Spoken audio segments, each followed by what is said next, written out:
Okay. Okay. Well, I guess we'll get started there.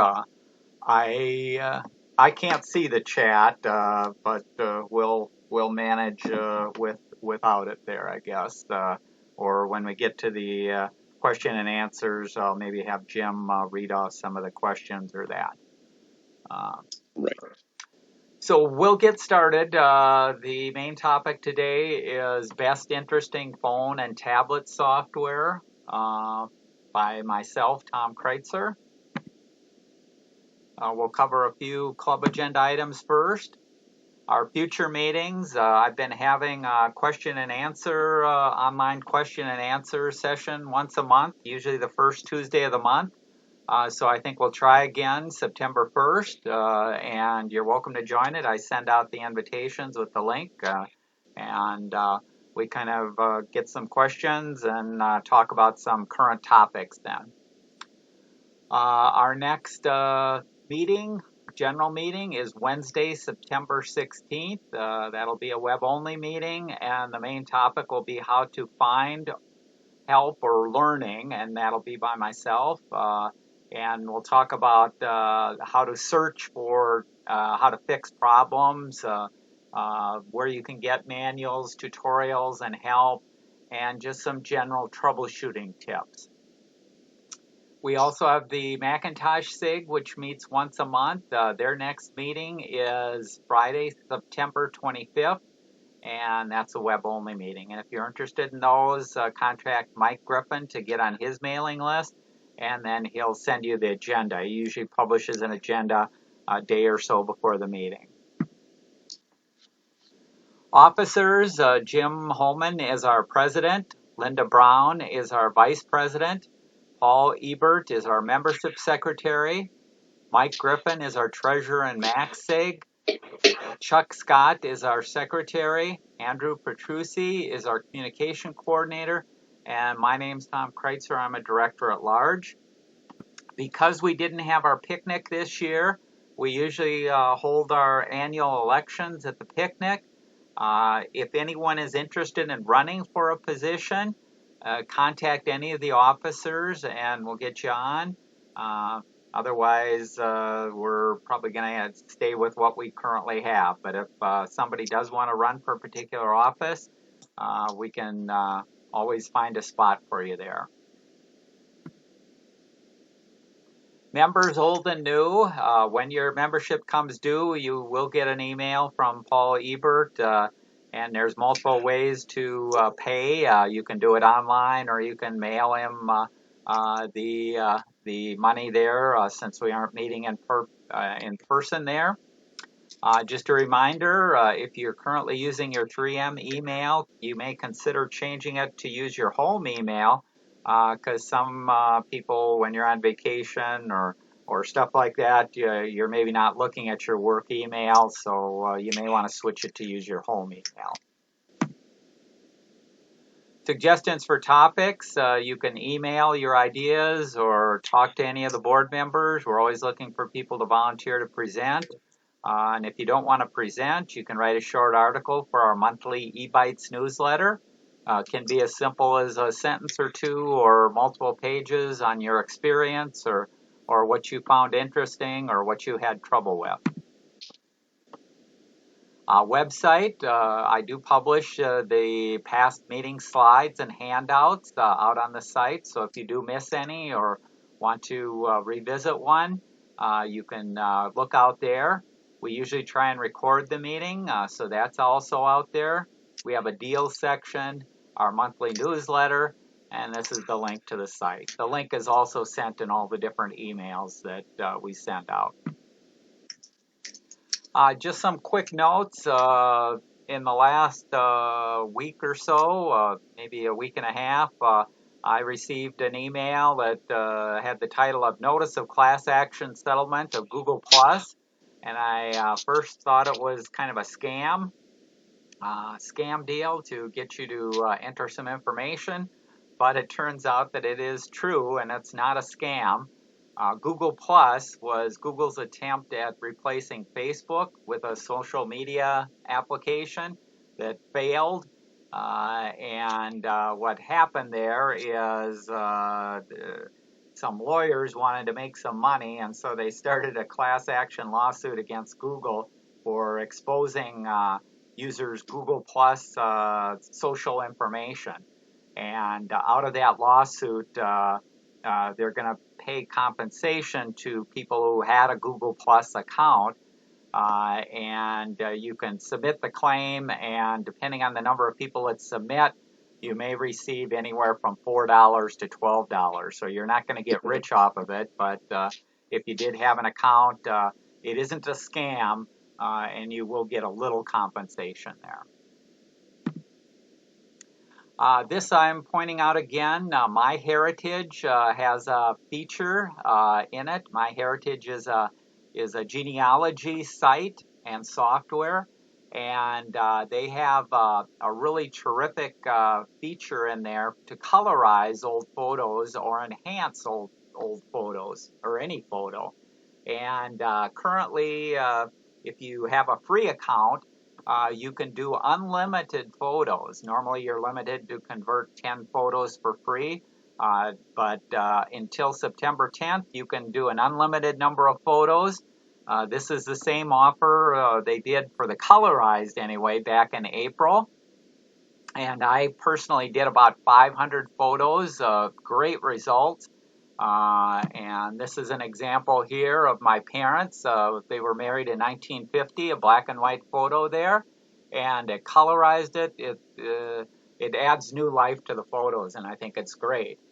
You can see at that time, back in April, I did write about my experience and in the April e-bites, and also had a special meeting in April, Zoom meeting, and the videos out there and stuff like that. You can look at that. It's as simple as uploading a photo, running it through the software, and downloading it. And I could do about five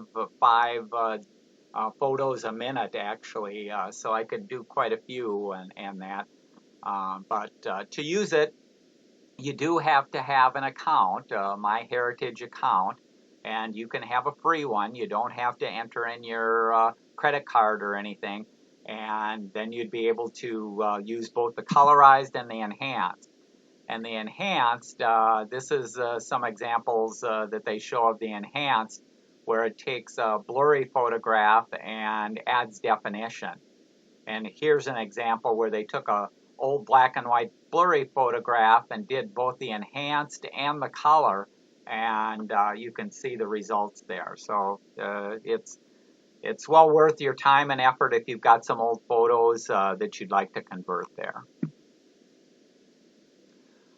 Questions or comments, because we're in our situation right now, maybe hold those to the end. I think Jim has already muted most of the people and turned off their video there. You can turn it on after we're done with the main presentation and we open it up for questions. You can also use the chat to ask a question during the presentation. Handouts and spreadsheet. I'm not sure if Jim has had an opportunity, but I sent him the file if he can put that up in the chat. Otherwise, it's out on the PC Club website in the past meetings page. Okay, we'll get to our main topic today, which is Best Interesting Phone and Tablet Software by myself, Tom Kreuzer. There is a handout, as I mentioned, and you can download it and print it out, either from the chat today or from the website. You can get the full list there. And the list itself is an Excel spreadsheet that has various columns. And those columns, we have a category. First column is a category, and the categories are just general groupings that I put them in, anywhere from cooking to weather. Then you have the app name. Some of the app names are a little different between the iOS systems and the Android systems, so when you're searching for them, be careful what you click to install, or look at it first to make sure that you truly do have the right app, because with close to 3 million apps out in these app stores, there's lots of programs that have very similar names to them. The cost column here, most of them are free. Some also have a paid version or paid features, and I'll list the prices there. The OS, it's either going to be both, which is both Apple and Android, or just strictly Apple iOS or Android. This key is where did I get the information? Who recommended it? And I use a number of sources. One source is PC Magazine, 100 Best Android Apps for 2020. And I list this if you want to get more detail. If it has a B in there, that's from PC Magazine's 100 Best iPhone Apps. C is Tom's Guide, and it's not personally mine. There is another person. There are multiple Toms in the world, and there's a person named Tom that does this website, and I found very good information from his website. So this is what he recommends. D is from Google Play itself, the top 50 Android apps in terms of downloads, current downloads. T is if I use it myself. I have a smartphone and an iPad tablet. And M is if it was recommended by a PCC member there. And the last column in the spreadsheet is this new column, and this would be if the app is new since the last time I gave this presentation, and I gave this presentation back in October of 2017. So the ones with an X in are new apps that have made it onto our list since 2017. Okay, where to download? Search and download the apps, and most people should be familiar with this. If you have an Apple, you're doing it from the Apple Store. There's roughly 2.56 million apps out there. If an Android, you're doing it from the Google Play Store, 2.8 million apps out there. If you're doing it from another source, be very, very, very careful, because some businesses or people may send you links or emails or a link to a download to install. I would not recommend that. You'd usually want to go through the app stores, whether it's the Apple or the Google there, because they do a little screening. They will do virus checking and stuff like that. Whereas if you use some of these other links, it's possible that you could be getting a virus. Okay, before we get to the apps themselves, just a general comment. When you're looking items up, and this would be an example of looking it up on the Google Play Store, I usually look for the apps on my laptop or desktop because I have a bigger screen, easier to see all the information, and then I can install from there. But this is an example of searching out there, searching for, in this case, this CookPad, and the CookPad.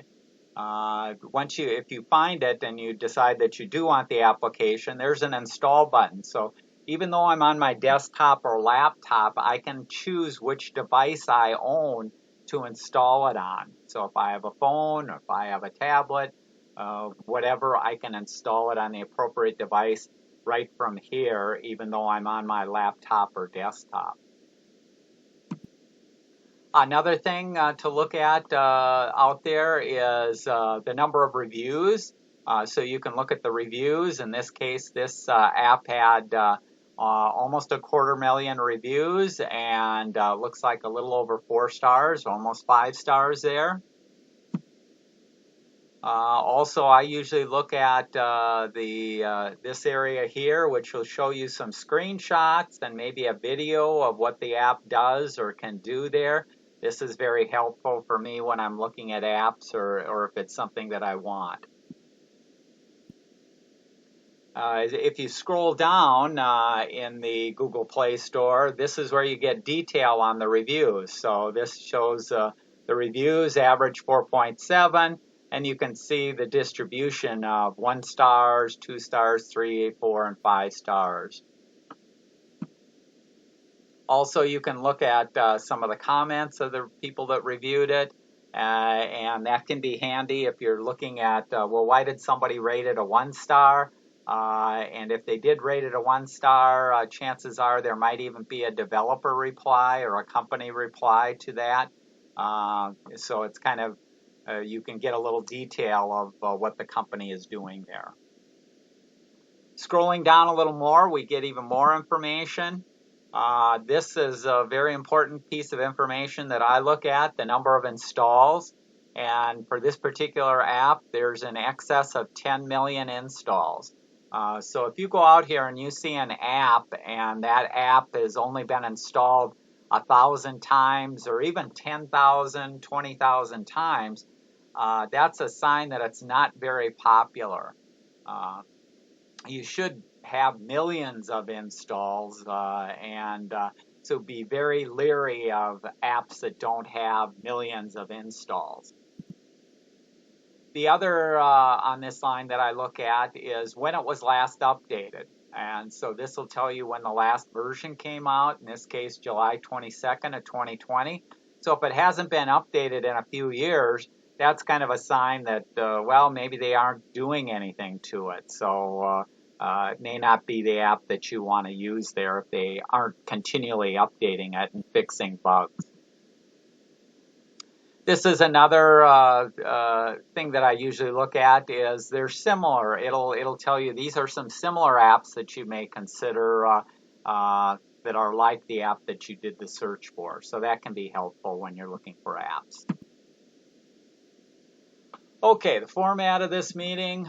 Well, this isn't really format, but before you start installing new apps on your phone or on your tablet, what I'd recommend you do is go through your old apps and get rid of the ones that you're not using. So we all may have gotten a tip from somebody or decided to download an app and maybe you used it once or twice and you haven't used it since. Well, before you start adding new apps and that, I'd recommend going out and getting rid of some of these old apps. And getting rid of them, you can get rid of them because if you do decide that you do need it or that, it's so easy to reinstall. So don't be afraid of deleting stuff and then not being able to get it back. You can always get it back. We're going to move quickly through this list. The list that I have has almost 300 apps. I'm not going to be able to talk about each one. I'm just going to pick a few of them that I use myself and talk about, and then I'll try and leave enough time at the end where we can go through the chat and questions and answers. We'll have those at the end of the presentation. Let's take a look at the spreadsheet.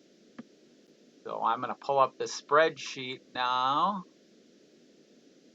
And this is the spreadsheet with the different columns. And so we have what I talked about. Then you'll notice there's a new column out here that I'm just using for this presentation. And this is highlighting the ones that I'll highlight or talk a little bit about. So the first one that we'll start with is DoorDash. And since we're all quarantined or have been quarantined this past year, some of the more popular apps, Grubhub, DoorDash, have popped up and are popular. So if you haven't used some of those and you're looking to order food, you can certainly use those. This is one that I use myself. It's called Tip and Split. It's for calculating tips. And if you have a question on any of these, what I recommend you do is go out to the Play Store. And so if I open up here and we go to the Play Store, here I had searched for the Tip and Split. And you can see those things that we talked about, the number of reviews, some sample screens, information like that.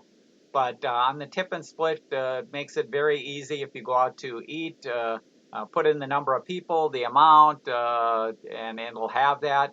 Also, it has information on tipping guide and stuff like that. So it's kind of a nice little application rather than trying to use a calculator or figure it out in your head. Okay, another one here, Adobe Lightroom, it's the case there of Jim Beardsley is a big fan of Adobe Lightroom, and for $9 or $10 a month there, you get a very powerful editor and storage, and lets you manage your photos there. And if you're going to be paying that subscription, you should be using the app on your tablet and on your smartphones also to let you organize and edit easily there. So that's a good app there. This next one, Google Photos. This is one over the years, if you've heard some of my other presentations that I've recommended, it is the online version from Google that allows you to view, edit, and back up your photos. So you can set it to automatically back up your smartphone photos to the Google Cloud there, and a very nice capability of sharing it then with other people. And depending on the resolution, you can get very high resolution, not large, not the largest size that you might have, but you can get very high resolution saved up there, an unlimited number of photos, all for free, photos and videos. Okay, another one from Google that we talked a little bit about before. It's called PhotoScan, and PhotoScan is an app mainly for your smartphone that allows you to use your smartphone to scan photographs. And these photographs, if you don't have a scanner, it works good. But let's say you have a scanner, but you have an 11 by 14 photo that you want to get a digital version. This allows you to take pictures of it, and when you take a picture of it, it's not just taking one picture, it takes it from different angles. It tells you to move the camera to the left, the right, up and down, multiple spots, and then it combines the image from these multiple spots to give you the best digital version of that. And this works if your picture is in a frame and there's a glare on the frame. Well, it'll give you a good digital version of that without the glare of the frame and the glass that's on there. So very nice package. It'll work with any size. So if you see a painting in somebody's home or at a museum or that, you can use it for that, and it'll give you a very good quality digital image there. Okay, next one, creativity here in the creativity category. It's called Stop Motion Studio. It's for creating movies. You know, if you've ever seen like the cartoons or stuff like that where you have animation, the stop motion, you set up the characters and move them a little bit, and then you take another picture and you move it and you do it. Well, this is a package to help you do that, and I use it with my great nephews and nieces, and we've created tons of movies with this. It's very fun to do there, and you can add audio to it. You can add sound effects. You can do other things.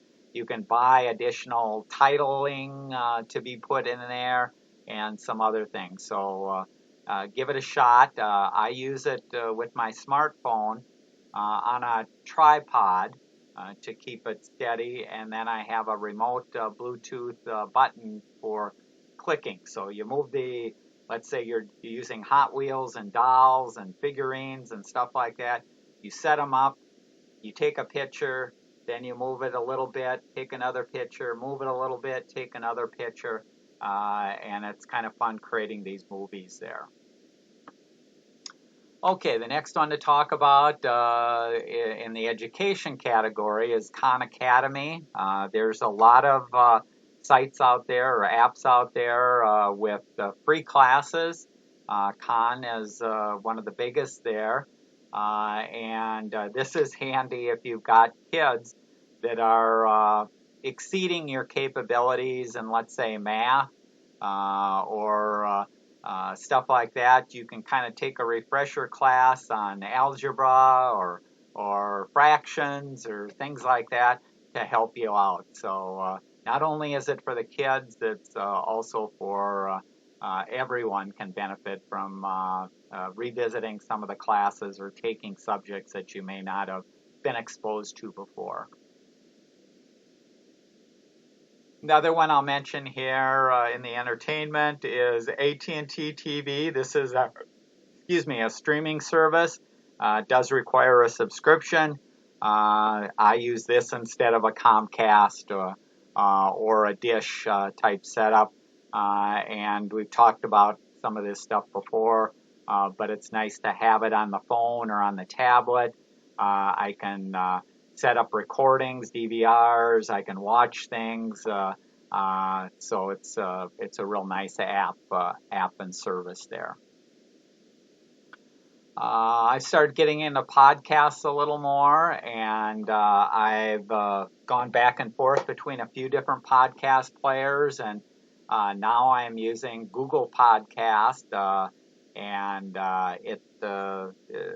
depending on what your requirements are, there's a lot of different podcast players out there. Each have different features and functions in there.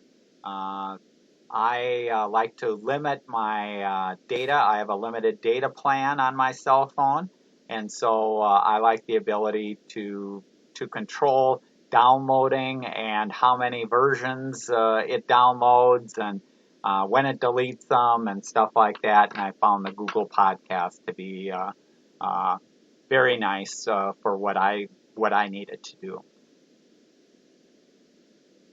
Okay. Here's another one in the entertainment, TV Guide. Certainly it's an old name, and the old weekly guide that used to get published, well, now you have access to it online. And with all the TV channels and keeping track of which shows are new and which ones are reruns and stuff like that, I find the online TV guide to be useful there. I wouldn't recommend using it on a cell phone because the screen really isn't big enough to show the channels, the number of channels and times. But on a tablet, it's very nice. I can sit in front of the TV and I can very easily figure out if there's something I want to record or that. It makes it fairly easy to do that. YouTube videos, I've recommended in the past if you are shooting even your home movies and stuff like that to post those up on YouTube. So it's a way to organize your videos, create your own channels, share it with friends and family, but also it's a case of hours of entertainment, free entertainment for most of it there. So very nice package there to work with. Finance, I have a Fidelity account, and the Fidelity app makes it easy for me to check my balances, do trades, and especially like for deposits, where if I had a check, I used to have to mail it in. Now I can just take a picture of it and keep up to date and save myself from having to put it in an envelope and mail it. Also in the finance, Square Register. Square is a company that makes the little devices that'll work on a tablet or a smartphone to swipe credit cards, or you can actually get the readers also, credit card readers. Swiping is you don't have to pay anything for that device, but if you wanted the readers that read the chip, I believe that's $20 you can buy a reader. I use this. I usually have a garage sale every year, and I also use it sometimes when I'll sell stuff on Craigslist or on the marketplace, Facebook Marketplace. I can take credit cards then and get payments that way. Health and fitness. There's an app that I use. It's called Map My Run. It's not just for running. It also works for walking, biking, any exercise there. And it does keep track of your routes, your times, your split times for the miles, the elevation that you've gone up and down. So very nice little application there.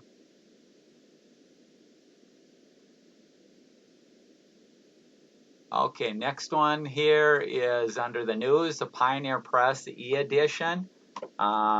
This, if you're not familiar, a number of the subscriptions, if you still have a subscription to the St. Paul paper, you may get the e-edition for free. As an example, I just get the Sunday paper, and I think I pay $55 a year for 52 Sundays. But I also get access to the e-edition, so I can actually look at any of the papers there at any time. And this is one of those that I wouldn't recommend it on the smartphone necessarily, but on a tablet, it works great on a tablet, a larger tablet there, for viewing and reading articles there. This is a new one I just found out about maybe a month ago or 2 months ago, probably 2 months ago. It's called Adobe Scan, and its function is using the camera on your smartphone. You take pictures, let's say from a magazine or from a printed document, and it'll put those images into a PDF document. And store that up in the cloud and in the Adobe cloud. And you can download it or you can send it or share it with other people. And it also will do OCR, or optical character recognition. So if you do see something and you wanted to put it into a spreadsheet or copy text or things like that, the OCR portion of it is great there. And again, it's a free app, works with your camera, if you're doing those kinds of things, can be handy there. Another one that I use a lot on my phone and on my tablet is OneNote by Microsoft. It's a list keeper, a note taker, voice recognition. You can also put photos and things like that, collect it and organize it in there. So it's a nice app that I'll keep track of people that I've seen or notes that I see or possible topics for the PC club or things that I want to pick up. So to-do lists, you can do that. So you can do a lot of things in OneNote there.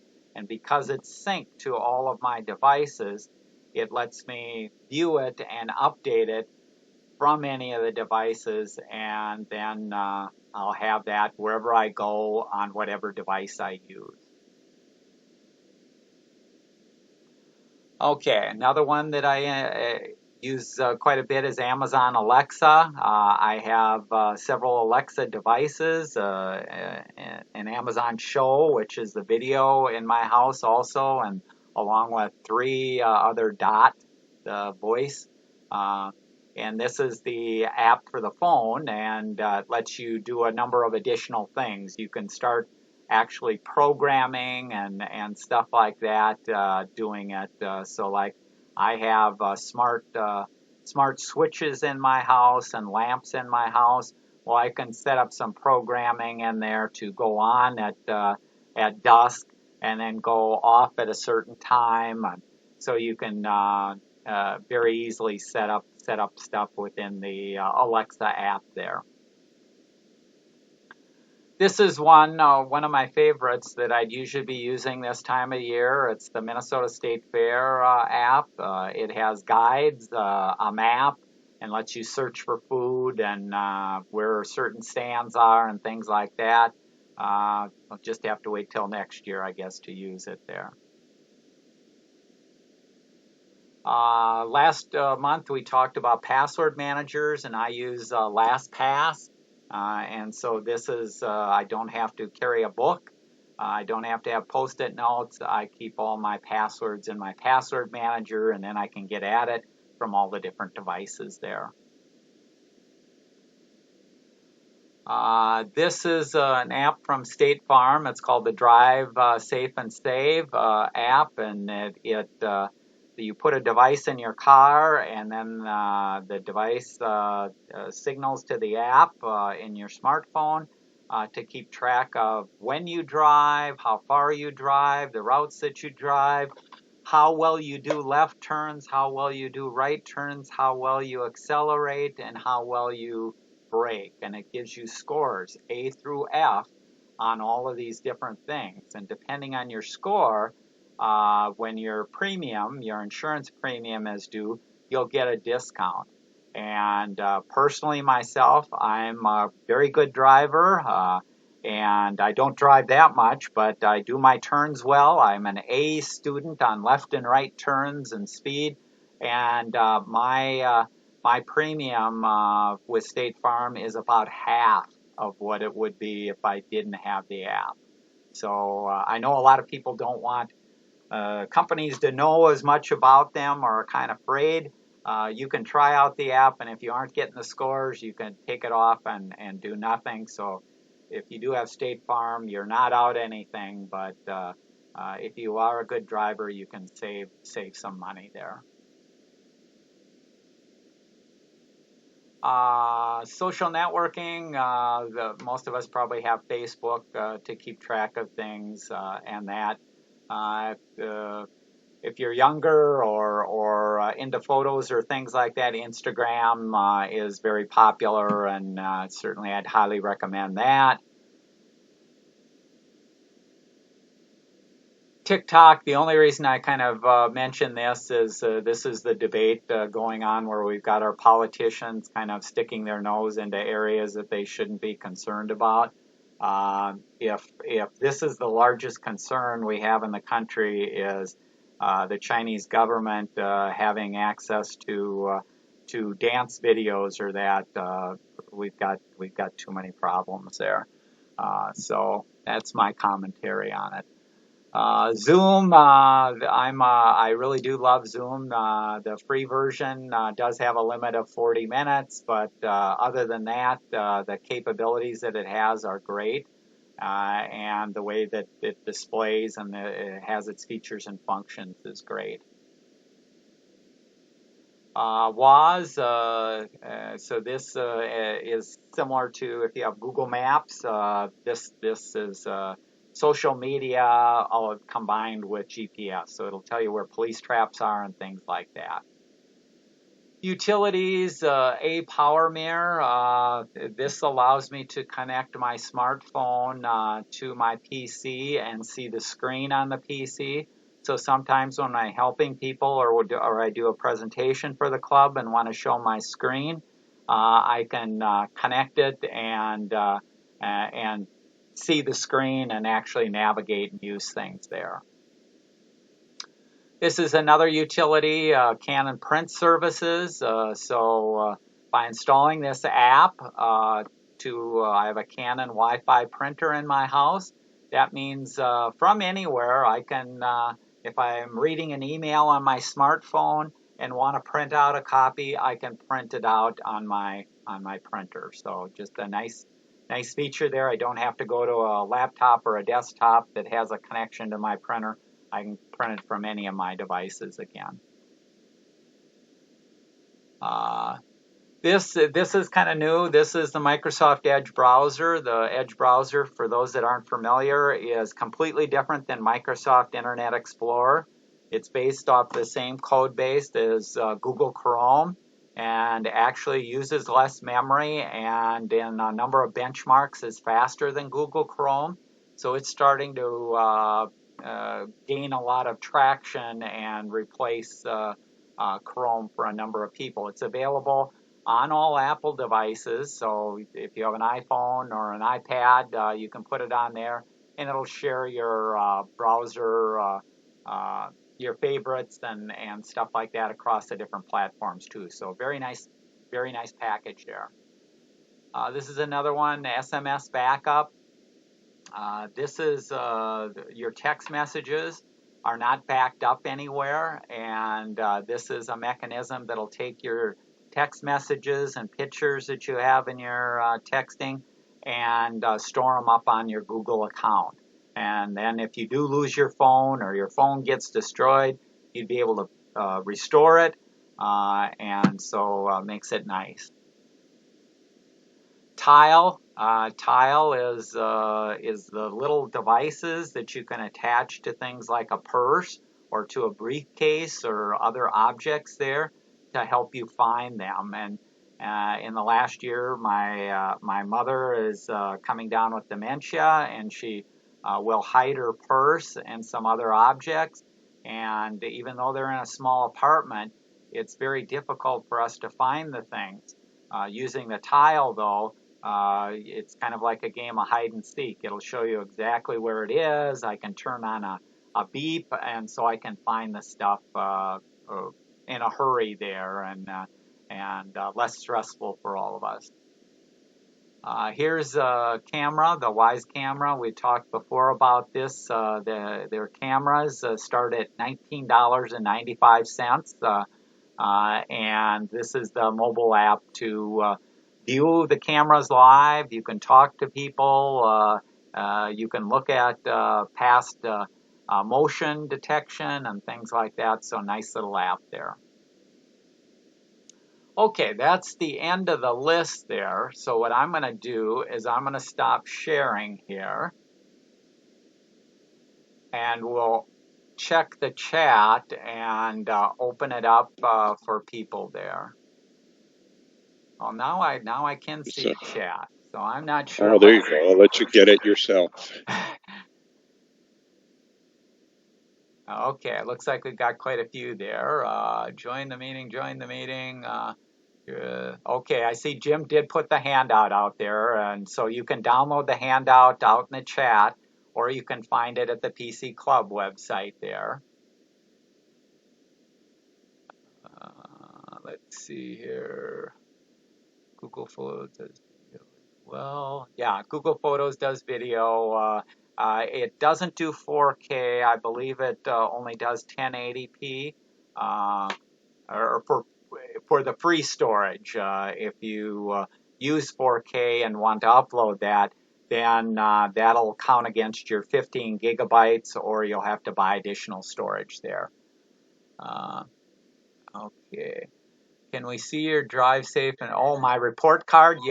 Jim is asking if he can see my drive safe and that report card. No, you can't. You have to take my word for it. Almost straight A's.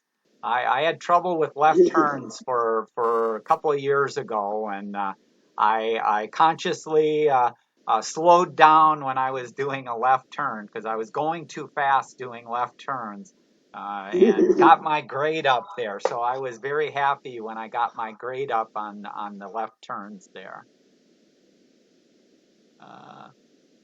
Okay, Jim, use it, left conversation, join the meeting. Okay, I guess that's the end there. Anybody have any other questions or comments, other apps that they're using, or?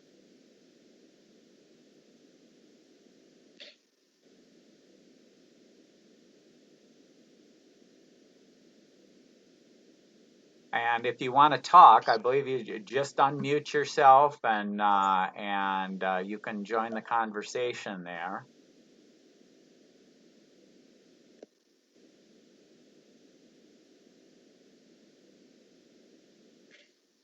More coming on the chat too. Okay, I'll go back to the chat here.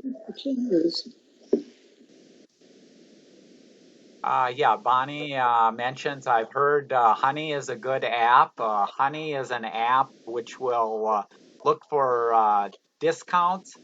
So when you go to sites to buy stuff, it'll pop up if it's aware of this item being available on another site, or if there being a discount there. So there are a number of apps that do a similar function. Uh, Honey is kind of monitoring what you're going through all along. Uh, the other site that I've talked about for if you're looking to buy things, it's called Camel Camel Camel, 3 camels in a row. That will give you price history and tell you the best way too. So there's several things that you can do there. Okay, Paul, I see Paul up there, and he had asked the question, can I install apps on my 64 gigabyte card? Most phones will only let you put data out there, like video and photos. The apps themselves have to be on the internal memory of the phone itself.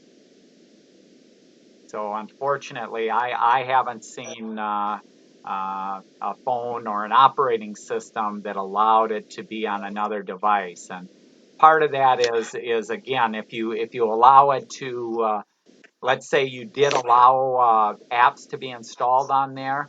Well, some people are switching out their memory cards uh, for more photos and things like that, and so you'd have trouble there where some apps are out there and some apps aren't out there if you were switching cards. So I think that's the reason most of the operating systems say got to be on the main phone there.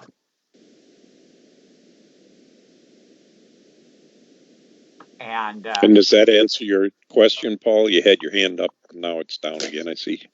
Yes. So that answers my question. So yeah, because I might be like a lot of people. I have a 16 gig internal memory and 64 gig card. My 16 gig is constantly running out of space. I got tons of space on my 64. So that's the problem I run into all the time. Yeah, and what I'd kind of say there is like my last phone that I bought, and I bought the Moto S, the stylus, for 299. That comes with 128 gig internal. And so you're seeing the phones coming with more memory now just because the apps have grown in size. And the only thing you can do with the limited there is kind of if there's some apps that you can uninstall or take off to try and free up memory.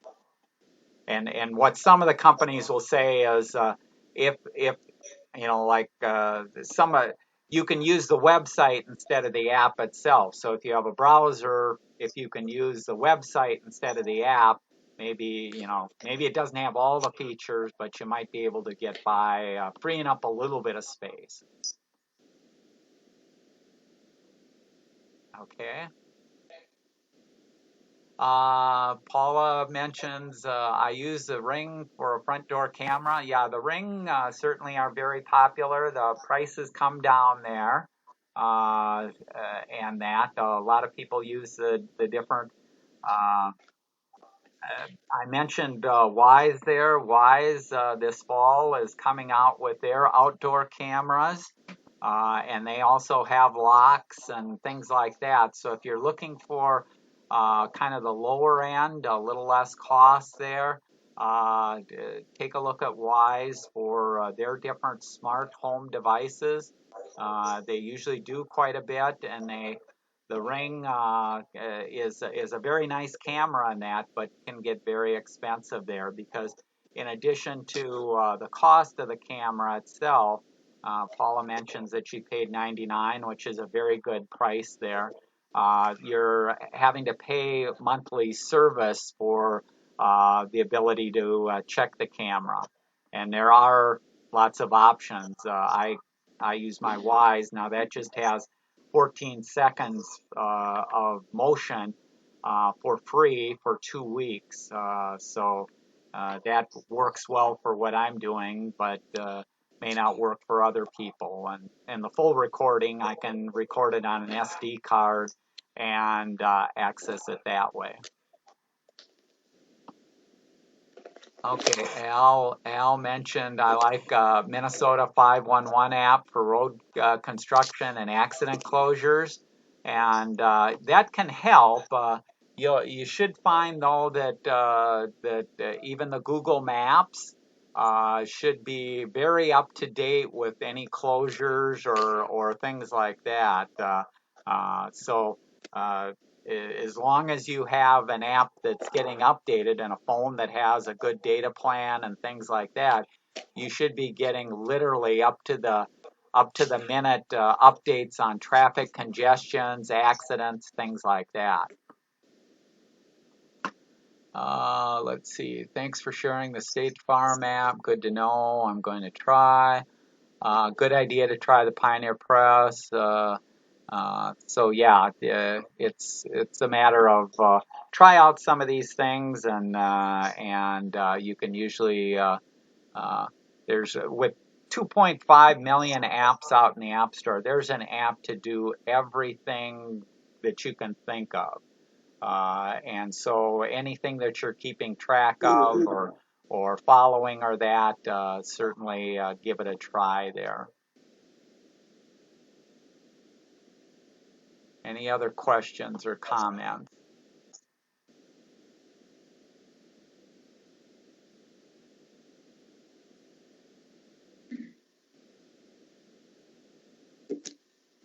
Okay. Yeah, I mentioned the TikTok deal. I get a kick out of the controversy is because TikTok is owned by a Chinese company. Potentially, they have access to the information. Well, when you sign up for a TikTok account, you're not giving them much information. I don't know what information would be valuable to anybody that they couldn't get from 100 different sources today. So, in terms of blackmailing somebody or getting access to a nickname or an email address or something like that, there's all this information is already available out there on the internet and a number of these other sites than that.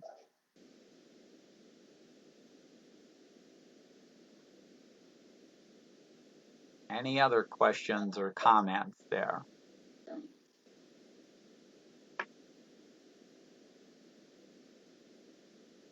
And the video of this presentation, if you're not aware, what I do is I record it on the PC and then I upload it to YouTube. So that'll be out in the past meetings. Later today, I'll do that. But I end up using YouTube to, like I say, store a lot of stuff. Google Photos would work for putting video out there and sharing it with friends and family, but I prefer to use YouTube for the videos because YouTube is set up to handle videos. I can put more metadata with it, which makes it easier to search. You can create your own channel. You can create notifications. So if people subscribe to your channel, if family members subscribe to your channel, whenever you put a new video out, they get a notice that there's a new video out there, and it keeps track of that. And those are some of the features and functions that you won't find in like a Google Photos for the videos. So again, different ways to manage and to do things. Once you do put things in YouTube, the nice thing is you can share it virtually on every other platform. So if I wanted to share this in Facebook or Instagram or other areas, I can then share the video that I uploaded to YouTube. I can share on all these other platforms. And YouTube, if you're also not familiar, will let you do quite a bit of editing there too. So you can get rid of stuff at the beginning and cut out clips and change the thumbnails and other things there. So you can do quite a bit of editing to your video using the tools that are up on YouTube. And all of that's for free.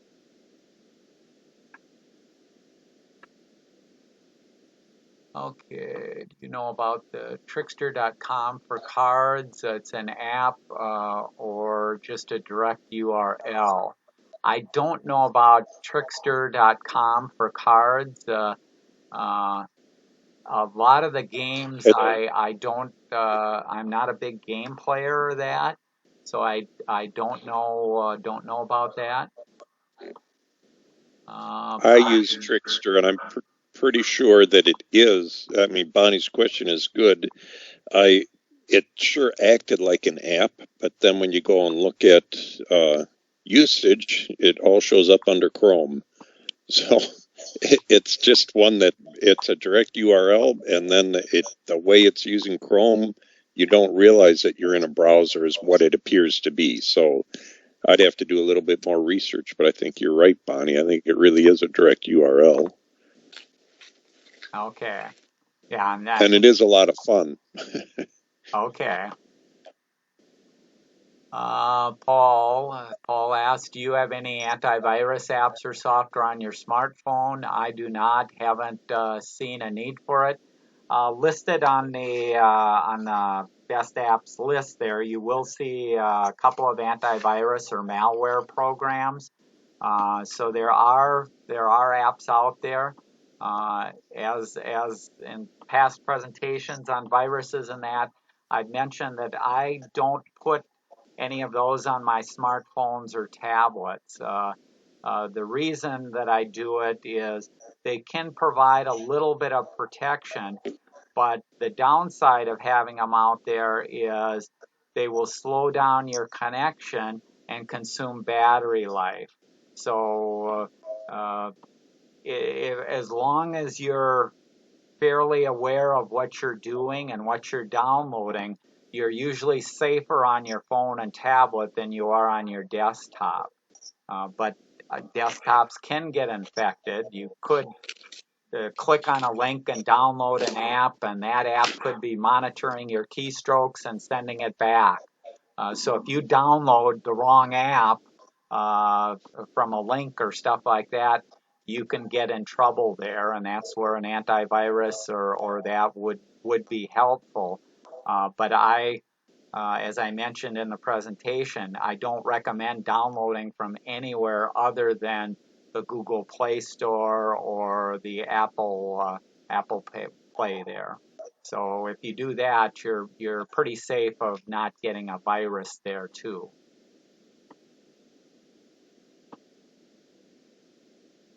Okay.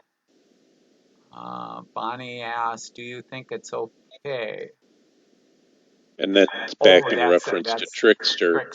And I just looked again. It does seem to be an app, but it must be tying into the browser some that since the usage showed up under Chrome. But I just opened it now and looked at what's running, and it shows up as its own app. I did download it from the Google Play, although it was hard to find. So it was hard to find in the App Store, but that, so it's got that benefit. And I will say that, yeah, I was introduced to it by my brother-in-law, who's been using it for months and hasn't had an issue. And then it was because we got together. We have card camp every year. That's the way we played cards to maintain social distancing. We use the Trickster app this year. Okay. Well, I guess we're 12:34. We can end it. Well, maybe one other comment. If you follow the news, you've probably seen the controversy between some of the game companies and Apple and Google there, because you have packages like Fortnite, and within those apps, you can make purchases in that. Well, normally, let's say it's from the Apple Play Store. Apple takes a 30% cut of all sales within any app.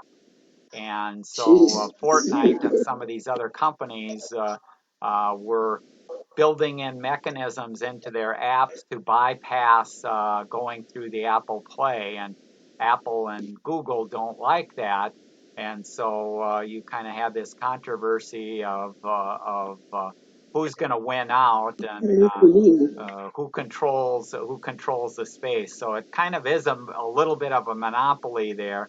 If you want your app in the Apple Play Store, and by the way, if it's not in the Apple Play Store, you cannot install it on an iPhone or on an iPad. So they've locked it down even further there. So we'll have to see what happens with some of these games that make a large revenue there. They don't want to pay as much to Apple there. Okay. Bye. Otherwise, we'll say goodbye to everybody there and stay safe, and we'll see you next month then. Okay? Bye. Thanks. Bye. Thank you, Tom. Oh, you're it was welcome. Fun.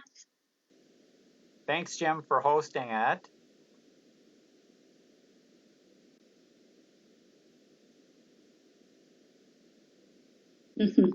See ya. You're better get out of the water before you drown there, Paula. I'll do.